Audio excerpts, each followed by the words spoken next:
For decades, we've all been told the same thing, right? Stretching, it's the golden ticket, the absolute must-do for a great workout, for better performance, for faster recovery.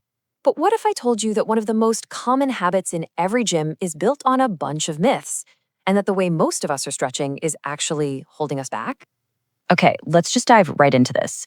Because based on a whole mountain of scientific evidence, the answer might be a pretty hard yes. We're about to break down exactly how your pre-workout routine could be secretly undermining all your hard work and what the science says you should be doing instead. All right, first up, let's talk about the most critical moment, the warm-up. This is way more than just, getting your blood pumping. It's a huge strategic choice. And in the ring, we've got two very different contenders fighting for that top spot.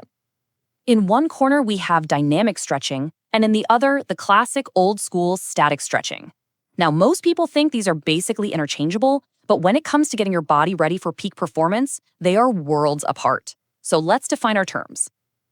Dynamic stretching is all about movement. It's active, it's controlled, and it takes your joints through the exact range of motion you're about to use in your workout.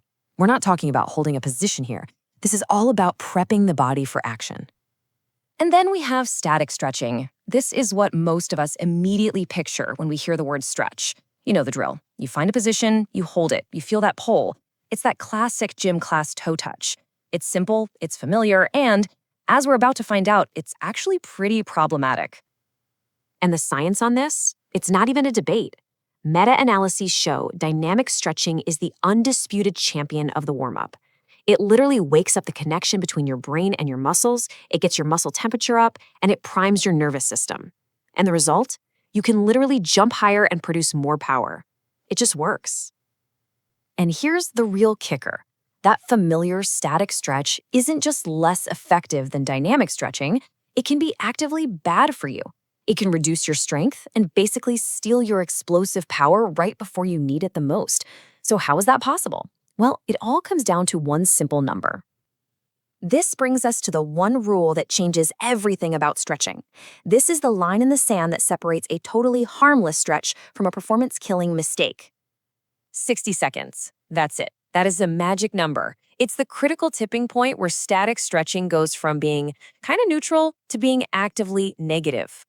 Just look at this timeline. If you hold a static stretch on one muscle group for less than 60 seconds, you're in the blue, the safe zone. The impact on your power, it's basically nothing. But the moment you cross that 60-second line and enter the red danger zone, the research shows a significant drop in your maximal strength and your explosive power. So what is actually happening inside your body? Well, think of your muscle and your tendon as a single unit, kind of like a powerful, springy rubber band. It's designed to store and release energy really efficiently. A long static stretch temporarily makes that rubber band less stiff. It becomes less like a tight, springy band and more like a loose, slack rope, which is way less effective at producing force quickly. And you can see the real-world effect right here in this chart. When you crunch the data from a ton of different studies, you see dynamic stretching actually trends toward improving your vertical jump. Static stretching, on the other hand, shows a negative trend. Now, those numbers might look small, but in sports, that tiny fraction of a percent, well, that's the difference between winning and losing. Okay, so you're probably thinking, fine, static stretching is out for warm-ups. I get it. But what about afterwards? What about for recovery? Well, this leads us to what might be the single biggest myth in all of fitness. Come on, we've all said this. We've all heard it a million times. This deep-seated belief that a good, long stretch session after a tough workout is your shield against that dreaded muscle soreness. DOMS. It feels like the right thing to do. It feels productive, but the data, it tells a completely different story. Okay, brace yourself for this number. When researchers pulled together all the best studies on post-workout stretching and soreness, the effect they found was a standardized mean difference, or SMD, of negative 0.06. So, what on earth does that even mean?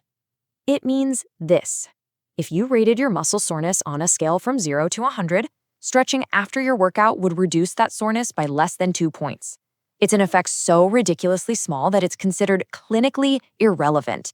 So, in the real world, it does nothing. I mean, this chart really says it all, doesn't it? The difference in soreness between the group that stretched and the group that didn't is practically non-existent. You are not preventing soreness by stretching after your workout. You are just stretching. And the myth busting doesn't top there. The data is crystal clear. Stretching also doesn't help you get your strength back any faster, and it doesn't improve your performance in your next workout either. Bottom line, as a recovery tool, it's a total dud. So if stretching is a bad warm-up and a useless recovery tool, have we all just been wasting our time for years? Well, not exactly. We've just been using the right tool for the wrong job. It's time to reframe what stretching is actually for. So let's be super clear about this. Static stretching is not a warm-up, and it is not a cool-down or recovery tool. It is a form of training. Its one true evidence-based purpose is to increase your long-term flexibility and range of motion. That's the job. And because it's a form of training, you have to treat it like one. It needs its own dedicated time. To get all the benefits of becoming more flexible without hurting your performance, you should treat stretching just like any other workout. Do it separately, ideally hours away from your main training or any competition. This table really pulls it all together perfectly. So before a workout, when your goal is maximum power and speed, the answer is dynamic stretching only. After a workout, if your goal is to be less sore, the answer is no stretching. Instead, you should do some active recovery, like a light walk or a slow cycle. And finally, when your actual goal is to get more flexible over time, that's when you break out the static stretching as its own dedicated workout. So there you have it. The science is in, the myths are officially busted, and the path forward is clear.